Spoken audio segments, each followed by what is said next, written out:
বহু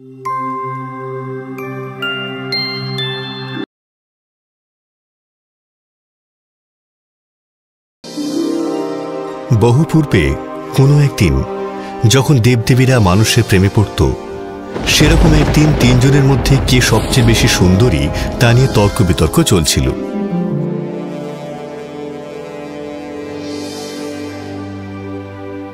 যেহেতু আমি অমরত্বের দেবীদের রানী, তাই আমি সবচেয়ে বেশি সুন্দরী। আমার প্রিয় হেরা, তুমি হতে পারো দেবদেবীদের রানী, কিন্তু আমি হলাম জ্ঞানের দেবী, আর জ্ঞানই হলো সৌন্দর্য, আর সৌন্দর্যই জ্ঞান, দুটি একই জিনিস। আরে বোকা, আমি ভালোবাসার দেবী, আর আমি ভালোবাসার ক্ষমতা প্রদর্শন করি, কারণ আমি সবচেয়ে বেশি সুন্দরী। অনেক হয়েছে তোমাদের এই ঝগড়ার একটা সমাধান আমার কাছে আছে। কে সবচেয়ে বেশি সুন্দর এটা জানার জন্য জিউস একটা প্রতিযোগিতার আয়োজন করলেন।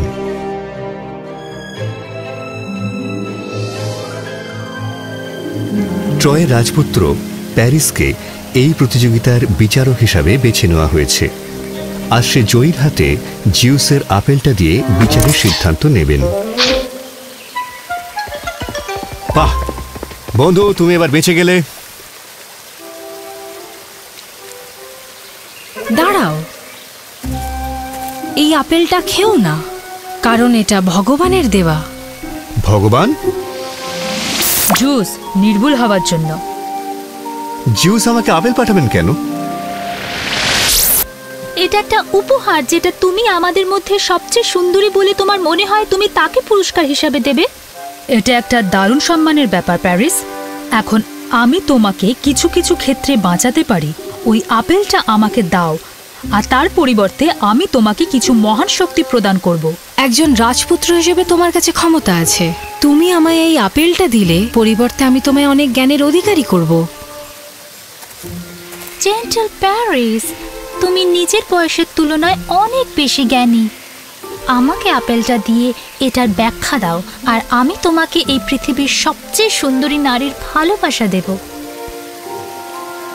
হ্যাঁ, তুমি জানো আমি কার কথা বলছি? স্পার্টার হেলেন। কিন্তু রাজা মেনেলসের সাথে ওর বিয়ে হয়ে গেছে। নিছকে ঝামেলার ব্যাপার, নিশ্চিতভাবে বলতে পারি। আর ও জুসের মেয়ে, আমাদের মতোই অমর। জুস কখনোই খুশি হবে না। আমি জুসকে সামলে নেব। ও খুব সুন্দরী, তাই না? ও পুরোপুরি তোমার হতে পারে এই একটি মাত্র আপেলের বিনিময়। এটা খুব একটা ভালো বুদ্ধি বলে আমার মনে হয় না। যদি আমার উপর করা ভবিষ্যৎবাণী সত্যি হয়, তাহলে আমি খুবই চিন্তিত। ভবিষ্যৎবাণী? বাহ, এটা শুধুমাত্র তোমার মায়ের স্বপ্ন ছাড়া আর কিছুই না। ট্রয় তোমার বা অন্য কারোর হাতেই ধ্বংস হবার নয়। এই স্বপ্নের জন্যই আমি বাবা মায়ের থেকে অবহেলিত হয়েছি, আর আমার জীবনটা একেবারে নষ্ট হয়ে গেছে। তুমি এতটা নিশ্চিত কিভাবে? যেহেতু তুমি রাজপুত্র হিসেবে পুনর্জন্ম গ্রহণ করেছ এবং ট্রয়ের সর্বশ্রেষ্ঠ হিসেবে বিবেচিত হয়েছ, এখন আমি তোমাকে হেলেনের হৃদয়ে রাজত্ব করার সুযোগ দিচ্ছি। তোমার কি মনে হয়? এখন দেখো এটা কিভাবে সম্ভব হবে।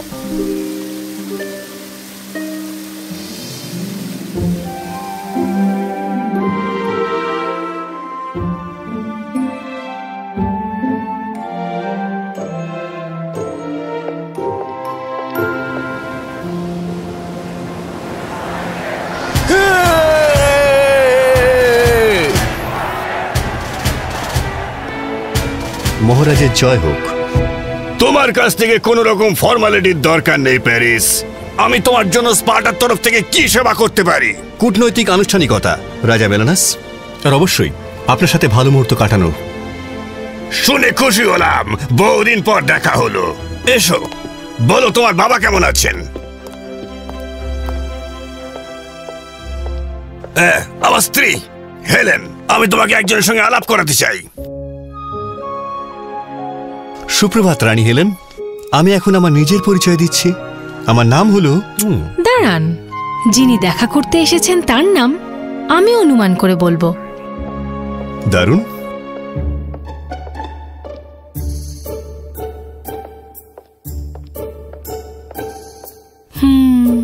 কি হলো, বুঝতে পারছেন না? না ঠিক আছে, একটা জিনিস ভাবছিলাম। কি ভাবছিলেন? ততটাই সততা রেখে কথা বলবো যতটা আপনি চান। ওর নামের ব্যাপারে? এ সব কিছুরই ব্যাপারে রাজামশাই। আমি সেই বহুদূরের ট্রয়ের প্রিন্সের ব্যাপারে শুনেছিলাম যে কিনা রূপবান ও ব্যক্তিত্বপূর্ণ। আপনি তো প্যারিস, ট্রয়ের রাজপুত্র ও চ্যাম্পিয়ন, ঠিক বললাম? তুমি একদম ঠিক বলেছ হেলেন। ইনি হলেন ট্রয়ের প্রিন্স প্যারিস। নিঃসন্দেহে শুনে খুব খুশি হলাম। মনে হচ্ছে যা শুনেছিলাম সবই সত্যি। দারুণ! তাহলে আমরা প্রিন্স প্যারিসকে স্বাগত জানাতে আজকে সন্ধ্যায় একটা অনুষ্ঠানের আয়োজন করি। এটা ট্রয়ের প্রতি আমাদের সম্মান প্রদর্শন।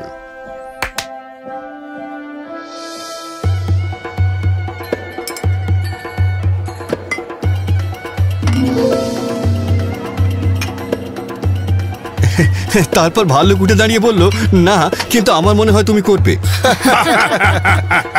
আমাকে তোমার সাথে কখনো ভাল্লুক শিকারে যেতে বলো না।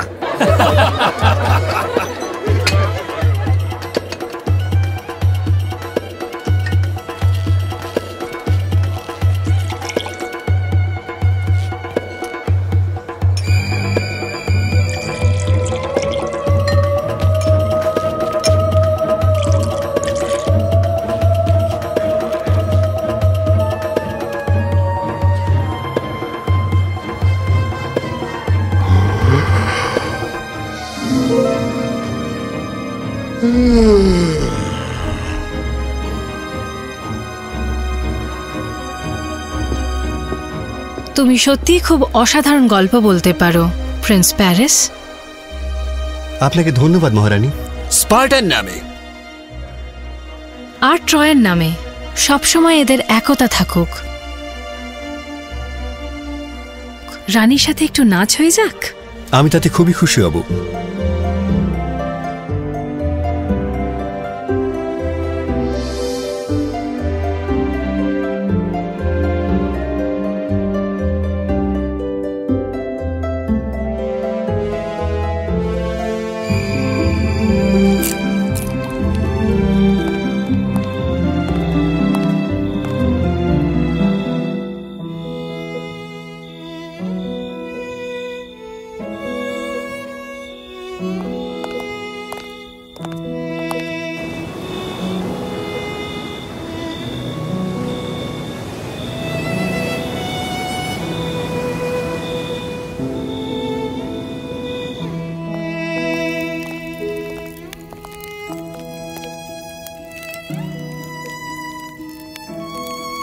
এটা আবার কি? আমি জানি না। মনে হয় আমার জানা উচিত। মনে হয় এটা খুব ভালো বুদ্ধি। যদি না। যদি কি? কিছু না, বাদ দিন। এখানে এটা কি জিনিস? না হলে কি? তা নাহলে তুমি এখানে থাকতে রাজি হতে না, এটাই। আর আমি এখানে কেন থাকবো না প্যারিস? আমার সাথে ট্রয় চলো হেলেন। আর এরকমটা আমি কেন করব? কারণ আমি সব থেকে বেশি তোমাকেই ভালোবাসি হেলেন। তুমি আমায় তো চেনোই না। তোমার অনুপস্থিতি আমার ভালোবাসা বাড়িয়েছে, আর ভালোবাসার সঙ্গে খুঁজে নিয়েছে। আমার নৌকা আমাদের অপেক্ষায়, চলো। আমি তোমাকে ভোরের মতো শুদ্ধ আর বৃষ্টির মতো শান্ত প্রেম দেখাবো। আমাদের সমুদ্রে নিয়ে চলো, তাড়াতাড়ি।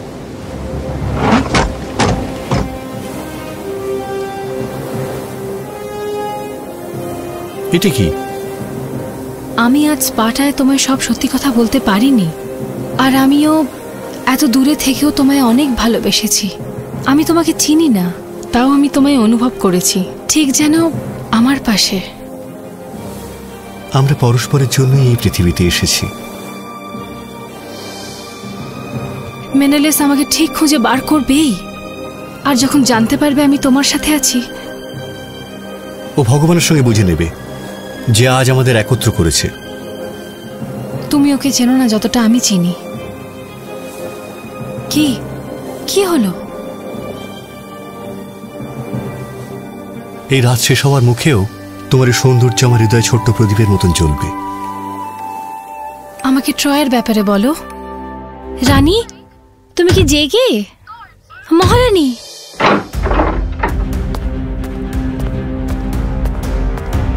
রক্ষী!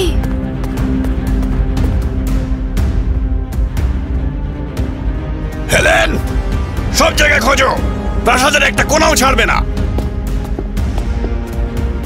মহামান্য, এই দুই চাকরানি বলছে এরা জানে কোথায় গেলে রানীমাকে খুঁজে পাওয়া যাবে। ওদের নিয়ে এসো।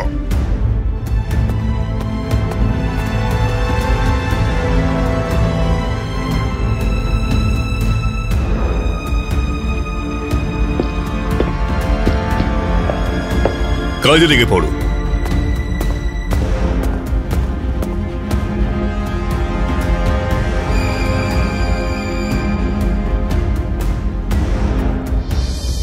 আমার যুদ্ধ সেনাদের একত্র করো। নিশ্চয় মহারাজ।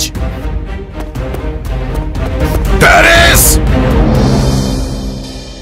প্যারিস! তোমায় পেয়ে গেছি। খুঁজে পেলে এতক্ষণে? আমি পেয়েছি, খুঁজে পেয়েছি। আর তুমি আমাকে খুঁজছিলে কেন, ছোট্ট এলিয়া? আমি বোকা না। আমি তোমার সঙ্গে একটু কথা বলতে চাই। আপনি কিভাবে ভগবানের নামে তর্ক করতে পারেন? ইনি তো অ্যাফ্রোডাইট, প্রেমের দেবী, যিনি আমাদের একত্র করেছেন। অনেক হয়েছে। হেলেন ওনার স্ত্রী আর স্পার্টার মহারানী। ওনাকে বাড়িতে না পৌঁছে দিয়ে আমরা ইতিমধ্যেই রাজা মেলেনাস আর ওনার ভাই রাজা এগামেরনের সঙ্গে অনেক শত্রুতা বাড়িয়ে ফেলেছি। কিন্তু বাবা, এটা কোনো বোঝাপড়া নয় প্যারিস। ট্রয় যুদ্ধের নাম শুনলেও ভয়ে কাঁপতে থাকে। আমি কিছু বলতে পারি? আমি এখানে শুনছিলাম যে দুজন নশ্বর মানুষ অমরত্বপ্রাপ্ত জুসের মেয়ের ভাগ্য নির্ধারণ করছে। তোমার বাবা যা বলছেন আমার স্বামীর ব্যাপারে আর তার ভাইয়ের ব্যাপারে তা ঠিক। ওরা তো সহজে ছেড়ে দেবে না, কিন্তু আমিও যে ছেড়ে দেব না। আমি আমার সর্বস্ব দিয়ে আপনার ছেলেকে ভালোবাসি, আর আমি কোনোদিনই ওর থেকে কোনোভাবেই আলাদা থাকতে পারবো না। রাজা হিসাবে আমি স্পার্টা আর তাদের সৈন্যদের সঙ্গে কোনোভাবে লড়াই করতে চাইছি না, কিন্তু ভগবানের স্নেহের মেয়েকে এভাবে রাজ্য থেকে তাড়িয়ে দিয়ে আমি কোনোভাবেই তার রাগের কারণ হতেও চাইছি না। মনে হচ্ছে আমি যেন আমার নিজের রাজত্বে দুঃশাসন করছি। তোমাকে এখানে স্বাগত, আজ এবং সর্বদা। দূতকে ডেকে পাঠাও। রাজা মেলেনাসকে খবর পাঠাও যে স্বর্গে তৈরি হওয়া ভালোবাসাকে এত সহজ কেউ ছিনিয়ে নিতে পারবে না। হেলেন এখন ট্রয়েরই, এখানেই থাকবে।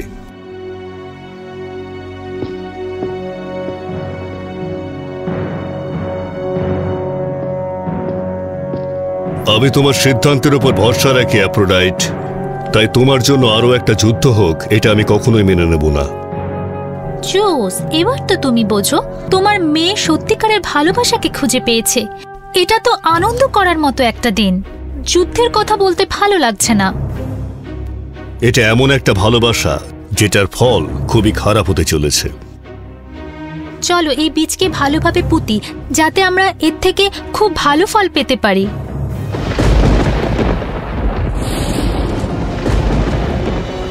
আমার ধৈর্যের পরীক্ষা নিও না অ্যাফ্রোডাইট।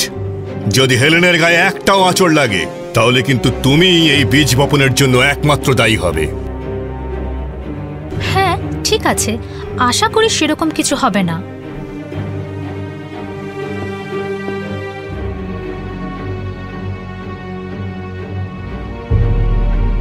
তুমি ট্রয় ফিরে যেতে পারো। আপনার কি রাজার জন্য কোনো বার্তা আছে মহামান্য? হ্যাঁ আছে, তোমার রাজার জন্য একটা বার্তা আছে, আর সেটা আমি ওনাকে নিজেই জানাতে চাই। ভাইকে ডেকে পাঠাও।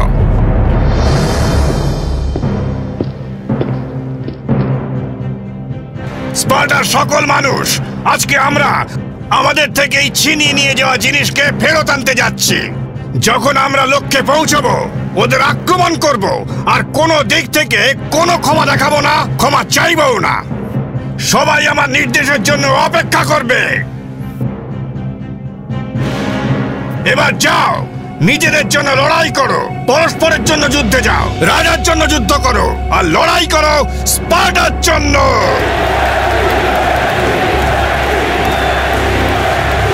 ট্রয়ের উদ্দেশ্যে।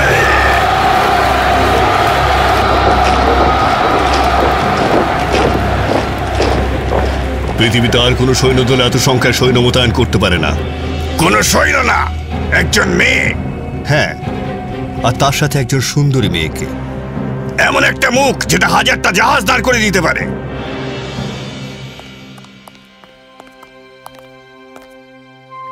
বেশ, যেই হোক না কেন, অনেকটা তোমার মতন চেহারা। তোমার তাই মনে হয়? না, ঠিক সেরকমটা না, ছাড়ো ওসব। ঠিকই বুঝেছি।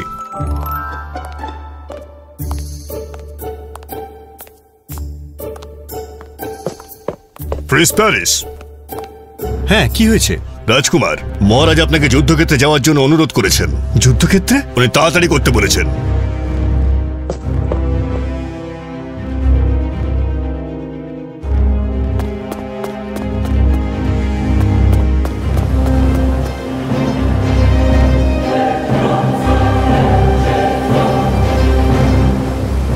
যুদ্ধজাহাজ?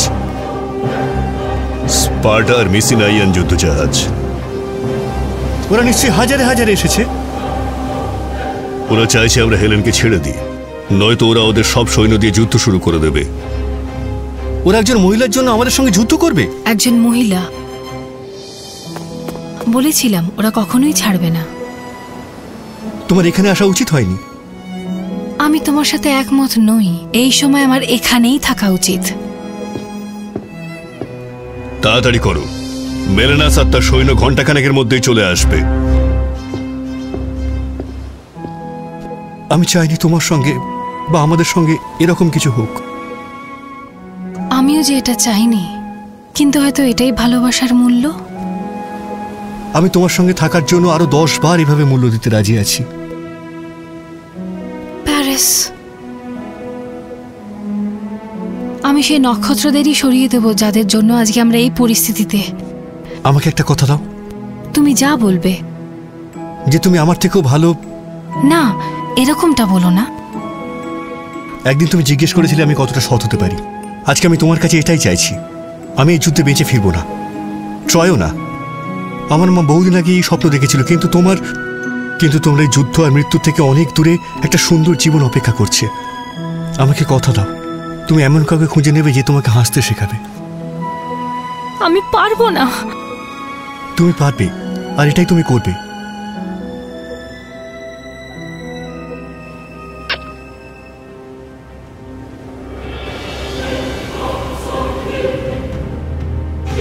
আমাকে যেতে হবে। কথা দাও, কথা দাও আমাকে হেলেন। আমি কথা দিচ্ছি।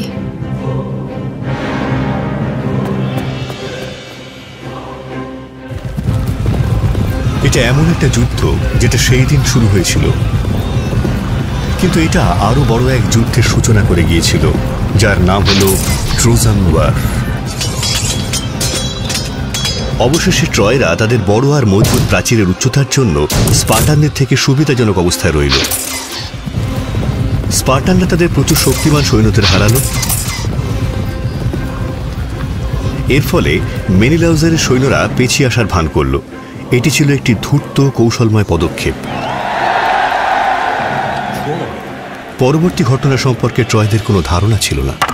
স্পার্টান সৈন্যরা 3 দিনের মধ্যে একটি কাঠের ঘোড়া তৈরি করল এবং সেটিকে ট্রয়ের যুদ্ধের দেবী অ্যাথেনার মন্দিরে উৎসর্গ করল এক বন্ধুত্বপূর্ণ সমাধানের জন্য, এবং এভাবেই তারা ফিরে যাওয়ার ভান করল। ট্রোজানরা তাদের জয়লাভে আনন্দিত হল এবং কাঠের ঘোড়াটিকে তাদের জয়ের প্রতীক হিসাবে ভেতরে নিয়ে গেল এবং দেবী অ্যাথেনার উপহার হিসাবে মন্দিরের বাইরে রাখল। কিন্তু রাত্রিবেলা অ্যাকিলিস আর তার লোকেরা চুপিসারে কাঠের ঘোড়া থেকে বেরিয়ে এলো আর ট্রয়ের প্রধান ফটকটিকে খুলে দিল।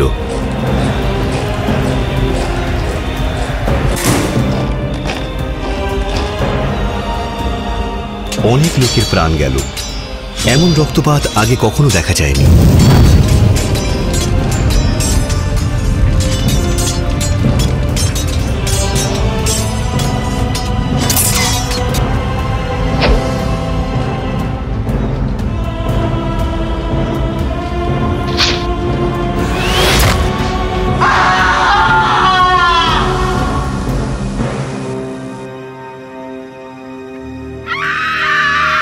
অমর প্রেমিকা হেলেনের জন্য প্যারিস তার জীবনের আত্মাহুতি দিল।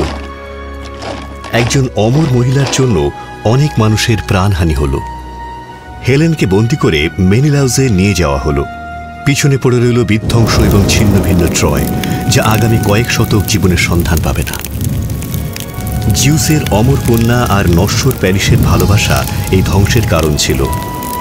এটা ছিল প্যারিসের প্রেমের উন্মাদনা, যার ফলে সব ধ্বংস হয়ে যায়। কিন্তু এটাই হলো আসল প্রেমের গল্প, এবং এই ধরনের প্রেমের গল্প এত দুঃখজনক হয় যার ফলে বিধ্বংস শহর, সাম্রাজ্য এবং হৃদয় বিদারক গল্প সব পিছনে পড়ে থাকে।